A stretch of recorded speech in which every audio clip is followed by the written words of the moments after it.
Bismillah. Assalamualaikum warahmatullahi wabarakatuh. Waalaikumsalam warahmatullahi wabarakatuh.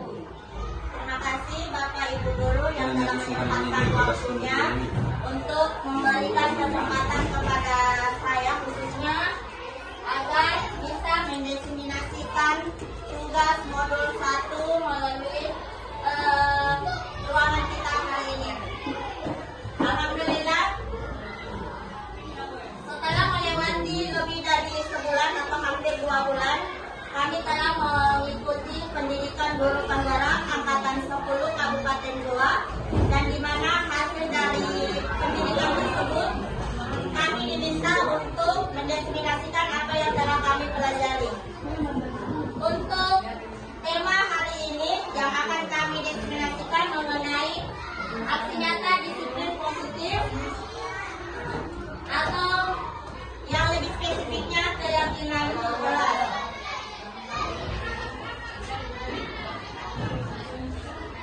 Latar belakang kenapa saya harus mengambil tema ini, tema keyakinan kelas ini, agar dapat memantapkan pembentukan watak dan peradaban bangsa yang bermartabat dalam rangka mencerdaskan kehidupan bangsa dengan cara menerapkan budaya positif di sekolah melalui membuat keyakinan kelas. Dari yang kita harapkan dari pembuatan keyakinan kelas ini, kita bisa membentuk karakter anak-anak menjadi sesuatu yang lebih baik lagi. Dan tujuan saya mengambil tema ini yang pertama, dapat menciptakan kelas yang aman dan nyaman. Peserta didik mampu belajar dengan tenang dan lebih berkonsentrasi lagi dalam memahami setiap pembelajaran dengan positif atau budaya positif di dalamnya.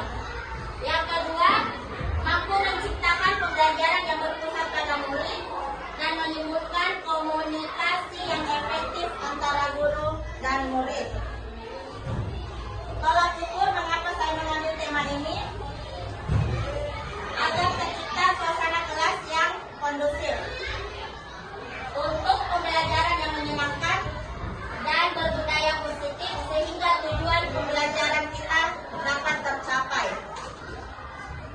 Ya baik Bapak Ibu, kita sudah masuk pada intinya, disiplin positif dan nilai-nilai kebajikan. Nilai kebajikan di sini sangat banyak, tapi yang ada di layar hanya 5 yang kami ambil. Karena sejatinya jika kelima ini bisa mencakup semuanya. Karena kalau dilihat ada lebih dari 20 atau 30. Jadi kami hanya mengambil 5. Disiplin positif adalah menumbuhkan disiplin yang ada dari dalam diri anak tersebut tanpa adanya hukuman atau pemberian hadiah. Jadi bagaimana caranya kita menimbulkan positif yang ada dalam diri anak didik kita tanpa anak didik kita itu takut pada kita, takut akan hukuman, dan tanpa iming-iming hadiah. Nilai-nilai kebajikan untuk mencapai disiplin positif, yang pertama itu bagaimana caranya ibu guru agar mampu menimbulkan atau menciptakan sikap atau sifat kejujuran dari dalam anak didik kita.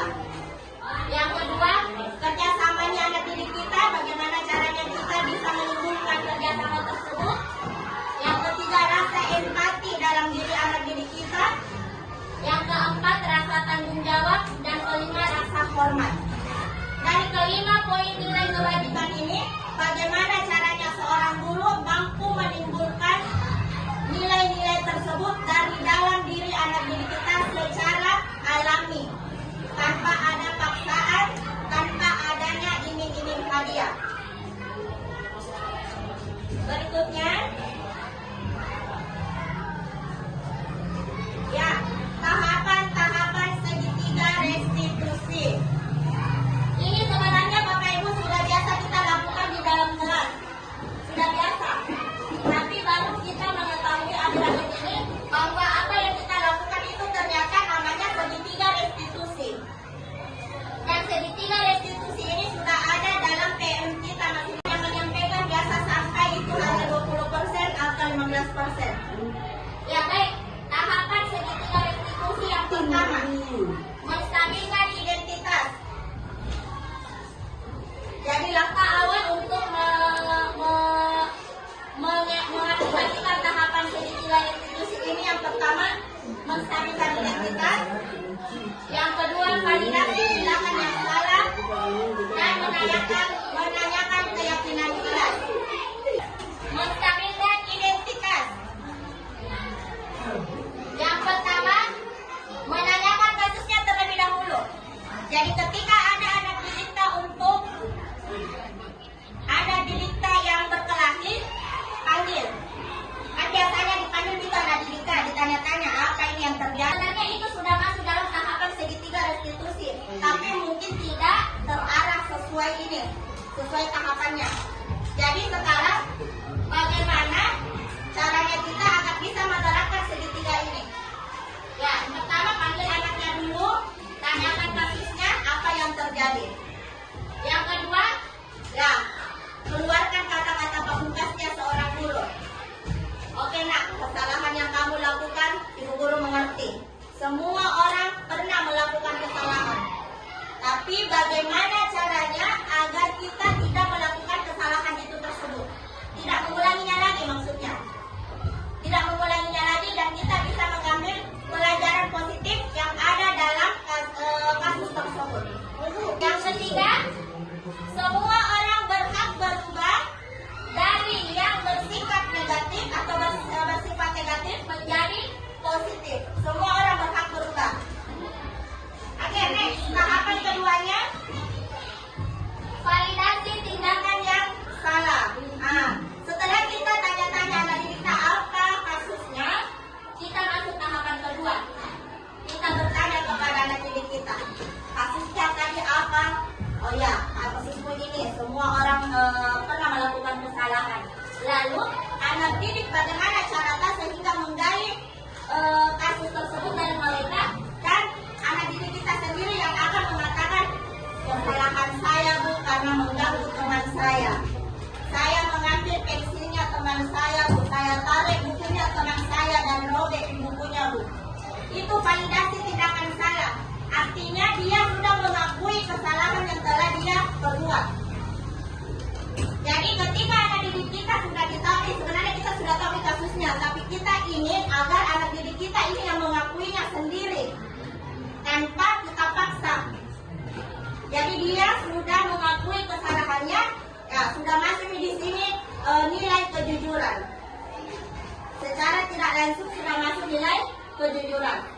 Siswa akan mengakui kesalahannya sendiri dan menceritakan apa yang terjadi sebenarnya, versi anak didik kita, versinya.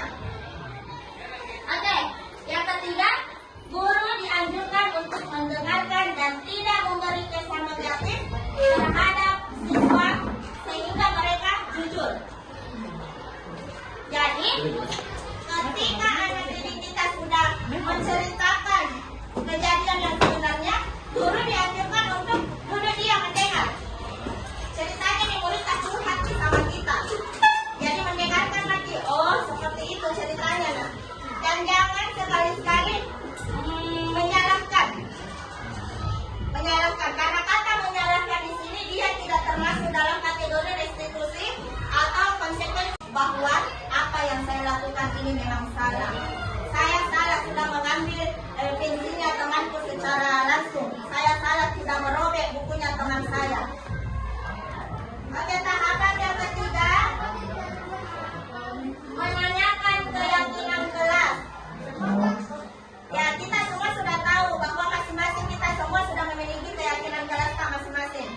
Oleh karena itu, yang pertama, guru akan menanyakan keterkaitan keyakinan kelas yang dibuat bersama di dalam kelas. Jadi misalnya anak didik tadi merobek bukunya temannya. Ini kan sesuatu yang salah. Kita tanyakan pada anak didik kita, apa kesalahankah sesuai dengan keyakinan kelas yang kita buat? Tentu anak akan menjawab, oh tidak sesuai bu, saya salah karena sudah mengganggu teman saya. Keyakinan apa yang kita langgar? Keyakinan kelas yang dilanggar itu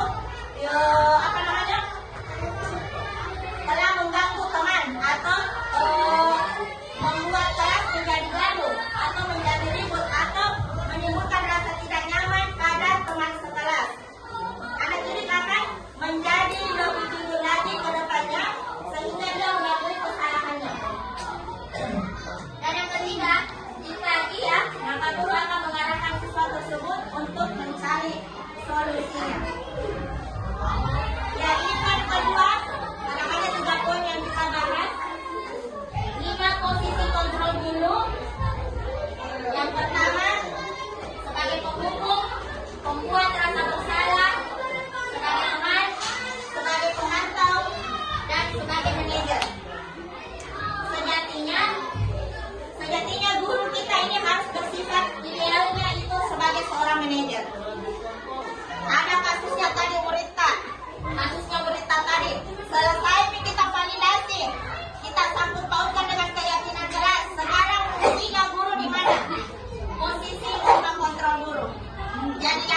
sampai 5. Di mana dirita?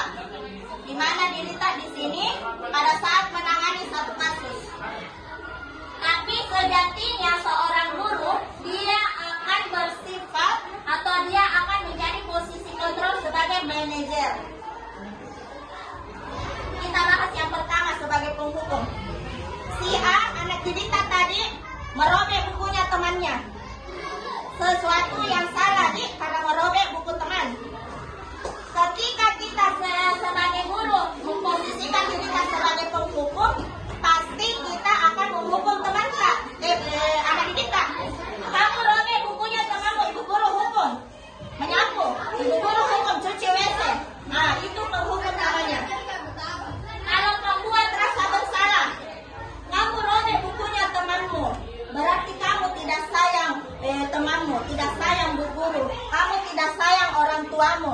Capeknya itu kalau mama anu beli buku bekerja, baru kau enak-enak robek bukunya teman. Anak didik pasti akan merasa bersalah dalam dirinya. Nih, yang ketiga sebagai teman. Kenapa kita robek bukunya teman? Karena tidak boleh seperti itu. Kalau dirobek bukunya teman-teman tak mau menulis gimana? Itu posisi sebagai teman. Kalau pemantau, siapa lagi tadi itu robek bukunya temannya? Kenapa dirobek-robek bukunya temannya? Ganti. Itu. Sebagai manajer. Oke, siapa yang robek buku teman? Yang merobek bukunya teman? Naik di atas, ceritakan kenapa bisa merobek bukunya teman. Apa konsekuensinya kalau kita robek bukunya teman tak? Diganti bu guru, oke. Ganti Maki? Ya, sudah diganti, apa lagi? Minta maaf bu guru, oke silakan minta maaf. Ini posisi kita sebagai manajer. Jadi bagaimana caranya kita mengarahkan anak didik kita ketika dia melakukan satu kesalahan? Ketika melakukan satu kesalahan, dia akan memperbaikinya secara alami, tanpa adanya hukuman, tanpa ada pemberian hadiah. Kita sudah tahu posisi kontrol kita sebagai guru, kita juga sudah jalankan. Sekarang kita perhatikan kebutuhannya anak didik kita. Mereka melakukan kesalahan pasti ada sebabnya. Apakah itu misalnya kurangnya perhatian dari orang tuanya, atau memang anaknya yang begitu dari lahir terlalu aktif? Bagaimana cara tak? Yang pertama, kebutuhan untuk bertahan hidupnya. Ya, ini ekonominya mereka masing-masing berbeda. Karena beda itu kehidupannya anak-anak yang ditempa secara keras di dalam keluarganya dengan yang ditempa mau ini ada, mau itu ada, mau belajar pakai ini, pakai HP ada. Beda itu wataknya anak yang seperti itu dalam kelas sama yang memang betul-betul mereka harus mulai dari nol untuk bekerja supaya bisa mendapatkan, misalnya mendapatkan uang misalnya. Beda karakternya mereka. Yang kedua, kasih sayang dan diterima. Beda juga karakternya anak didik ketika dia penuh kasih sayang di rumahnya. Datang ke sekolah, ajar-ajar mungkin, terlalu manja mungkin. Ya, beda juga. Jadi caranya kita lihat mengapa dia melakukan kesalahan itu dan apa solusinya. Ketika tadi kasus pertama dia merobek bukunya, kenapa dirobek bukunya teman tak? Tidak dirobek, main dia. Berarti apakah dia masih di kategori ini, atau ini? Kita yang pilih. Kalau misalnya dia butuh kasih sayang, ya kita sayang-sayangi di kelas. Ya nak, jangan seperti itu. Nanti ada uangnya, mama baru dibelikan juga. Jangan dipaksa ke orang tuanya kalau tidak ada. Pokoknya bagaimana lah cara kita membahasakan kepada anak didik kita tentang kebebasannya. Anak didik juga itu lebih suka ketika dia belajar dengan cara dibebaskan, tidak terlalu dikekang. Apa namanya, dikekang. Anak didik kita itu lebih suka dia belajar bebas. Biasa kita lihat anak didik bermain itu, bermain di belajar. Mereka itu lebih suka belajar sambil bermain. Itu namanya mereka kebebasan. Ketenangan. Mereka lebih suka juga belajar dengan senang. Terutama anak kelas 1, 2, 3 lebih suka belajar sambil bermain. Menimbulkan kesenangan dalam kelas. Membuat saja juga, Dik. Main Ya. aja. Oke, bagaimana caranya kita agar mereka semua bisa menjalankan tugas-tugasnya dengan baik? Oke, yang terakhir sekali lagi, terakhir betulan nih. Oke, betulan ini perbedaan restitusi dan hukuman. Oke, ini yang biasa kita bahas, yang pernah dibahas di KKG, restitusi dan hukuman.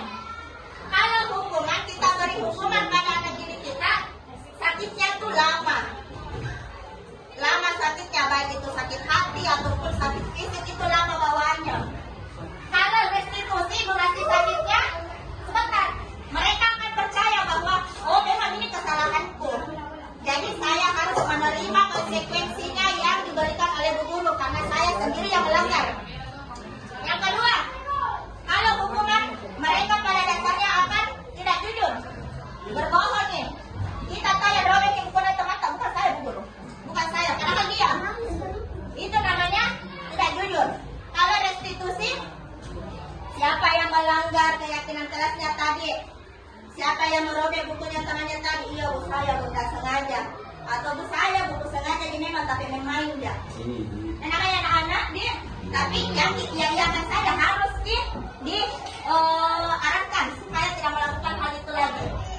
Menyembunyikan kesalahan. Kalau hukuman juga sering cenderung menyembunyikan kesalahannya. Kalau restitusi, dia akan sendiri mengungkapkan kesalahannya. Begitupun membenci kedisiplinan. Kalau hukuman, disiplin makisen. Beda dengan restitusi, dia akan menghargai kedisiplinan. Bahwa dia akan takut untuk melakukan satu kesalahan karena dia akan merasa kalau saya langgar ini kayak keyakinan kelas juga di kelas 2 dan ini hasilnya. Ini umpan balik anak-anak kami yang telah melakukan kedisiplinan kelas. Hanya 3 yang kami ambil sebagai contoh. Di sini bisa kita lihat ini mungkin tidak kedengaran, tidak apa-apa, kita bersuara dalam hati. Sebentar aja sana nih.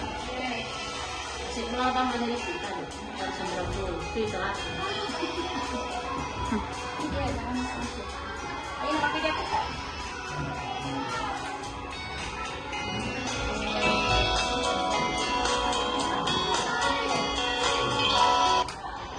Tina, Ibu mau menanyakan sesuatu sama kamu.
Ya, baik Bapak Ibu, dengan berlanjutnya video di atas, selesai pula materi yang kami bawa hari ini. Oleh karena itu, siapa tahu ada Bapak Ibu yang mau bertanya, kami membuka 2 pertanyaan saja. Silakan Bapak Ibu yang mau bertanya. Murid kelas tersebut. Terus saya masuk mengajar dan ada salah satu siswa yang tidak mematuhi peraturan kelas yang telah mereka buat sendiri. Mohon diberikan penjelasan. Terima kasih. Ya, terima kasih banyak Ibu Sutarmi atas pertanyaannya. Ibu bidang studi agama, tidak memiliki kelas atau ruangan yang menetap. Dan bagaimana caranya kita membuat keyakinan kelas tersebut?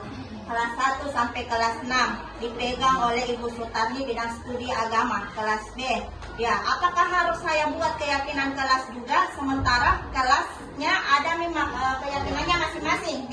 Oke. Yang pertama, bisa kita juga ikut berkolaborasi dengan setiap wali kelasnya mereka. Wali kelas 1 boleh diikut di situ, kelas 2 sampai kelas 6 boleh diikut juga di situ. Jadi, kalaupun kita tidak mau ikut di situ untuk membuat keyakinan kelas, bisa kita buat masing-masing versi guru agama. Di mana saya tempel, bisa kita tempel di kelasnya masing-masing. Jadi pada saat pelajaran agama, kita buatkan juga anak-anak, mari kita buat juga keyakinan kelas versi agamanya, versi guru agamanya. Karena tidak jauh beda gitu juga sama yang versi wali kelas. Kalau kita mau bikinkan di poster, ditempel, baru di situ tertera keyakinan kelas 1 guru agama. Boleh kita juga ikut masuk saja di kolaborasi dengan guru kelasnya. Kalau ditanya apakah harus? Ya, sebaiknya. Saya tidak bilang harus, tapi sebaiknya. Karena yang tahu anak didikta dalam kelas itu pada saat belajar agama itu hanya kita, Ji. Karena biasanya anak-anak kalau dia belajar agama yang pertama, kalau dia senang alhamdulillah, kalau dia takut, ya kita bagaimana caranya menyenanginya. Kalau dia ngantuk, bagaimana caranya supaya tidak ngantuk. Nah, inilah gunanya keyakinan kelas versi guru agama. Sehingga ketika anak-anak ingin melanggar keyakinan kelas dengan guru agamanya, mereka akan berpikir, oh, kalau saya melanggar berarti saya harus menjalani konsekuensinya versi guru agama saya. Bagaimana Ibu? Hanya itu dari saya. Terima kasih atas penjelasannya. Iya. Mungkin satu lagi Bu, kalau masih ada. Ya, terima kasih atas penjelasan dari kepada saya. Yang saya tanyakan itu masalah segi 3 restitusi. Di situ kan segi 3 restitusi itu 3 validasi tindakan yang salah, menanyakan keyakinan sama menstabilkan identitas. Ya, yang saya tanyakan adalah jika salah satunya itu tidak ada, apakah masih bisa dikatakan segi 3 restitusi? Oh ya. Terima kasih. Oke, yang ini Budi. Tahapan segitiga restitusi. Ada 3. Pertanyaannya Ibu, ketika hanya 2 saja atau 1, apakah tetap dikatakan segitiga? Sekarang kita kembali dulu pada poinnya. Yang namanya segitiga berapa titiknya? 3. Berarti 1, 2, 3. Kalau hilang ini berarti 1, 2. Sisa 2. Berarti bukan namanya segitiga. Segi 2 restitusi misalnya seperti itu. Akan tetapi apa yang kita jalankan salah satu di antara ini sudah termasuk restitusi. Sudah masuk restitusi, tidak pakai segitiga. Ya, kalau hanya 2 yang dijalankan, dia tetap termasuk restitusi, tapi bukan lagi segitiga, tapi namanya restitusi tidak lengkap. Karena sesuai dengan yang menciptakan ini, yang menemukan ini, segitiga restitusi. Jadi 3 tetap dikatakan, tapi kalau hilangi 1, tidak mungkin dibilangi segitiga atau segi 2, tapi tetap namanya restitusi.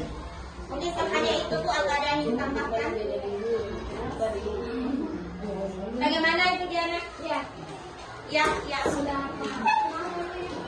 Terima Oh, kasih iya. atas penjelasannya. Oh iya, terima kasih banyak atas kepuasannya Ibu Sukarni dan Ibu Nurdiana atas pertanyaannya. Dengan berakhirnya tanya jawab kita hari ini, berakhir pula tugas diseminasi modul 1.4 kami. Dan terima kasih banyak kepada kepala sekolah yang telah memberikan kesempatan kepada saya untuk mendiseminasikan hasil tugas aksi nyata modul 1.4. Dan saya juga minta tolong kepada Bapak Ibu Guru, ketika ada tugas seperti ini lagi, mohon kesediaan waktunya untuk mengisi perannya masing-masing. Demikian dari kami. Billahi taufiq wal hidayah. Assalamualaikum warahmatullahi wabarakatuh. Waalaikumsalam warahmatullahi wabarakatuh.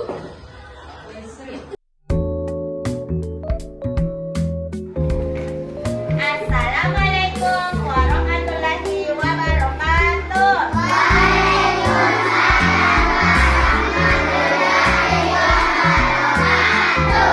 Apa kabar anak-anak? Baik. Baik. Sehat semua? Sehat. Baik. Sekarang dengar Mas Guru. Hari ini kita akan belajar satu hal yang penting, sesuatu yang penting dan yang baru bagi kelas kita. Sudah siap semua? Yang akan kita pelajari mengenai kedisiplinan kelas. Sudah tahu apa itu kedisiplinan? Oke, belum tahu ya? Disiplin positif. Sudah tahu belum? Belum. Kedisiplinan atau kedisiplinan kelas atau biasa kita sebut keyakinan kelas. Tahu belum? Mirip-mirip dengan peraturan kelas. Peraturan kelas. Apa biasa Ibu Guru sebut peraturan kelas tak? Tidak boleh ribut. Tidak boleh apa lagi? Tidak boleh makan dalam kelas. Apa lagi? Tidak boleh bermain pada saat belajar. Tidak boleh banyak bicara pada saat belajar. Itu peraturan kelas tak? Mirip-mirip sih dengan keyakinan kelas. Sekarang kita akan membuat bersama keyakinan kelas. Keyakinan kelas yang akan kita yakini bersama. Paham?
kasih.